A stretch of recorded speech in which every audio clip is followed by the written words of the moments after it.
set number 1 in the tank lineups from both teams. On the Immortals, they go with a standard, their classic 5 heavy tank lineup. That is not too surprising over there. And on the opposing team, right now the Mindfreak going with a slightly lighter setup, so they will have more mobility. Yeah, Joke with a T69 and Bucket with 132, so definitely more options as to the Westa and the Eastern Village on that front. Now, interesting enough, yeah, I was, mentioning clan mix-ups perhaps, but no, I was actually wrong. When it comes to Mindfreak, they all play for Fury, which we have seen before. Yeah. We definitely have seen that clan before. Definitely with a different name, but yes, these players very familiar right now. So both teams are right now. The Immortals committing more to the hilltop than their counterparts right now. Well, with all heavy tanks, that has to be expected. They didn't rush the hilltop like they did against PP Super Friends because they don't really know what to expect from Mindfreak. But if you ask me, Mindfreak is doing a PvP right now. Yeah. You can't see it on screen, but trust me, they did send at least one. I'm assuming Bucket went for the West Isle. Yep. So definitely. they did like a PvP Super Friends type of spread, and they do have control of most of the map right now. Yeah, so Sirius is actually 2v1 against Vindicare. Nice damage going on to Vindicare right there. Yeah, indeed. Vindicare here is just was about like 300 hit points down. Not too massive though. I mean, he can still live. Yeah, definitely so. Yeah, Sirius is doing a really good job in this 2v1 right now. He does take a little bit of damage right there, but he it bounced off fine. really. Yeah, That was a miss hit. Like a scratch. Exactly. So it was just only graze his hull. Yeah. So continuing to go down here, and I really want to take a look at the lineup coming from Fury. Mushy taking more damage here, so the Seer is definitely winning that trade-off so far. Yeah, and it's a 2v1 again. Like, let's remind you, it was a 2v1. So, I mean, Sirius doing an awesome job of micromanaging his tank. Yeah, and Bucket, who's on the West Isle, but who's not really committing to anything. He's just like, right now, I mean, I can see it on the observer, he's just hiding behind a rock. He's not really just committing as he should, which he should be actually just... He should be trying to dominate that western island. He should at least like fire a few shots just to keep like the Immortals a little bit on edge, but he's not doing so right now, which is why they're feeling mighty comfortable like at the central hilltop. Look at that, such a strong presence. As a matter of fact, they feel so comfortable that they are spreading out as we speak. They're actually just, they realize that that Bucket is on the West Isle, so they're trying to get a shot on him. Yeah, quite possibly. To the south. Yeah, they have spotted Ozru as well. Yeah. Yeah, so Ozru in that T1, of course, getting spotted over on the western island. And some more members of Immortals pulling up to this hill area. They might be going for a push. Catan here in his AMX-50, lining up for a shot. He has to be careful not to take too much damage. And here, actually, Bucket's over here on the eastern edge. Yeah, Bucket just really pulled back. Now, what surprises me is that Captain Ix with his 5100 has drawn a lot closer to the central hilltop. I'm not sure that's wise. I'm really not sure that's very wise. Look at that. Okay, so we're taking a look, at the point of view of Mindfreak, and Mindfreak, I don't know. They're not doing a bad job right now. No, they're not doing a bad job, but they can't really hurt their opponents the way that they are right now. Look at that. For instance, IX with his MX-50 right now is useless. He's virtually useless. The only thing he's going to accomplish by staying here is getting shot if there's a push. No, seriously. I don't think there's any point for him to actually be there except like being vulnerable.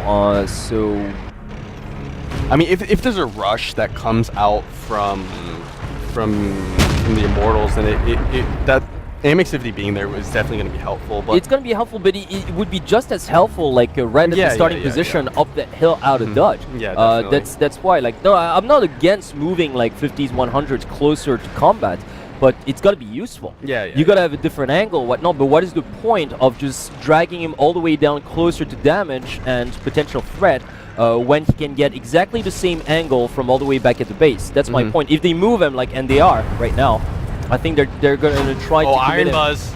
Yeah, Iron Buzz taking some damage here. And Bucket, who has been spotted as well, you can't see it on screen, but to the east, he's trying to flank his opponents, but Savange is looking out, and he did take some damage as well, so Bucket's forced to retreat now. Yeah. It really does look like the Immortals are just going to go for it, if you ask me. Yeah, quite possibly. I mean, the Immortals definitely Slightly, I mean, Except for Iron Buzz. Yeah, I mean, Iron Buzz is really low, but except for him, the other ones are really pretty healthy. yeah, I can't see the Immortals actually going for a push at this moment right now, just due to the fact that they haven't dealt enough damage onto the members of Mindfreak right now. But Vindicare, and Ajax takes no, some but damage. which is why, because they did send a tank like right here to the northeast. I see. Sirius, yeah. Yeah, Sirius is just really dealing damage left and right. So Vindicare is almost out here, pretty much. You just gotta watch out for Iron Buzz as well with his IS-3. But so far, you know what? Like the Mindfreak players are all squatting on the northern side of the hilltop, but they're all clustered together. Yeah. If there's like a flanking maneuver that's done and launched by Sirius, well, honestly, it's not they're gonna be in a bottleneck. Yeah, definitely so. But I mean, look at that. I mean, Iron Buzz and Sirius and PNL have taken significant damage. They did. So if one of them goes down, then it could be the beginning of the end for their team. It definitely could be. It's just they do have the positional advantage. They have to be careful not to take any more damage than they are right now. Yeah. But although they are lower on hit points, I still give the advantage to the Immortals. Yeah, definitely. I mean, just looking at actually Saban just coming here to support his team. So yeah, definitely an advantage. I have to agree with the advantage going to the Immortals at this moment, but they don't. Yeah, they are. It's still too risky to push. No, exactly, because they took too many hits Yeah. to actually secure their position. But position-wise, they have the edge. Yeah. They definitely have the edge. You just really have to be careful not to take any more unnecessary shots before they go in for the close. Yeah, definitely so. And we still have a stalemate situation. About 3 minutes remaining here. No tanks anywhere have gone down. Yeah, yet. exactly, which is a first. Yeah, which is quite surprising actually. Yeah, even on the Western Island where we usually see like either a T1 battle or an Elite Scout taking out those Tier 1s. But not even that has been. Oh, finally, yeah. Speaking of the devil, a T1 finally gets taken out on Mindfreak's side. Yeah, Ozru was taken out courtesy of the Sirius, as a matter of fact. Nice bit. Look at that. Ajax, Vindicare are really low as well on the Mindfreak side. Yeah, so, and Immortals is kind of splitting up here.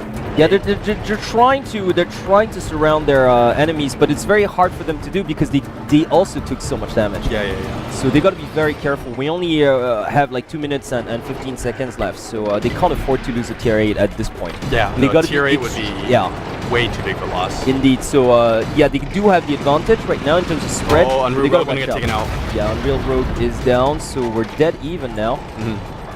Yep, dead even. Serious. Oh, Catan maybe gonna go for the 1v1 against Bucket, but I mean, Catan is he can't commit to it without exposing himself. Yeah, and he's way too slow as well. Exactly. So he's not gonna risk it per se. Quite the contrary. I think Buck is just gonna try to get a sneak shot on him and then get out of the dodge. Yeah, possibly.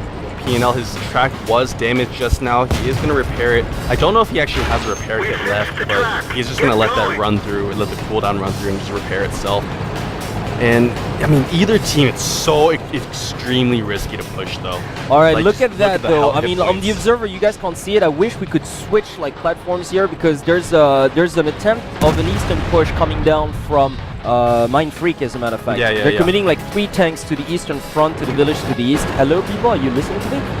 I'd love to switch the camera here, that's why. Yeah, because you know, spotted, though. maybe some of our viewers are not aware of this fact, but we don't have direct control. Your casters have not direct control of the Observer. Okay, so we have switched now, and look at that. Catan gets taken down! Brilliant! Yeah. So brilliant. Finally, a big tank going down right there. Yeah, it was big risk to take with only a minute left, but it definitely did pay off, and it looks like Mindfreak's going to take this first set. Yeah, quite possibly. Only 45 seconds remaining, so Immortals, if they're going to do something, they got to do it right now. Yeah, they got to do it right now. But they are so low on health. They are so low on health. Exactly. Oh, no, but Bucket goes down as well, so it's tied up. It is tied up. That's really a shame, though. But Sabanji and Pino coming from the side exactly. here. So they're going to go in for an all-in bloodbath, I think. Yeah, both teams actually going all in right now. Yeah, exactly. So T32 goes down and an MX50. And MX50 as well, so that's it's looking pretty grim now. Oh, wow. So the turning tables the tide have already. It's not over yet, though. One more tank still would tie this up. Yeah. If Mushy goes down, if Mushy goes down, then still Immortals will win. But yeah, if the Immortals, if one of the Immortal tanks go down, which I don't think it will, because it is over. It is over.